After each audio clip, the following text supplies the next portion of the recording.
Ako si Technical Sergeant Jupre L. Manero, 846394, Signal Corps, Philippine Army. Naka-assign sa 38 IB, designated as Signal NCO ng 38 IB. Binuhay ko yung nakuha namin na NPA dahil sa para sa akin wala na siyang kapasidad na lumaban at saka wounded siya.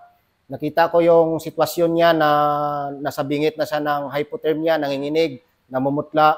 Kaya bilang medics specialist na graduate ng Special Forces, yun yung nagiging mindset ko. Hindi lang yung trupa ko yung bubuhayin, kundi pati yung kalaban. Kasi ang pinaka-importante kasi dyan, yung pag nabuhay natin yung kalaban, yung maraming, yung knowledge niya, yung abilidad niya, at saka yung mga nalalaman niya na pwede niyang ibigay sa atin. Dahil doon natin makita na mali yung paniniwala nila doon sa Philippine Army na sabi nila hindi daw sila bubuhayin. Yun yung paniniwala nila. Pero dahil dito napatunayan nila na nagkataon na binigay sa amin na hindi namin sa hinanap, hindi naman namin alam kung wounded siya.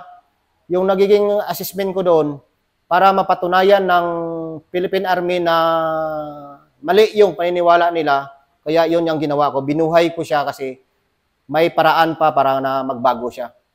Yung mga ginawa nila, kung ilang taon man sila doon sa kalihukan, is biktima lang sila ng maling paniniwala. Biktima sila ng maling prinsipyo, maling tao, maling panahon ang nangyari sa kanila. Kaya bigyan natin ng pagkataon na makasama nila yung pamilya nila, magbagong buhay, para makapiling nila yung kanilang pamilya. Hanggang dito na lang, sir, at maraming salamat, lalo na sa mga sumusubaybay sa mga palabas na ito.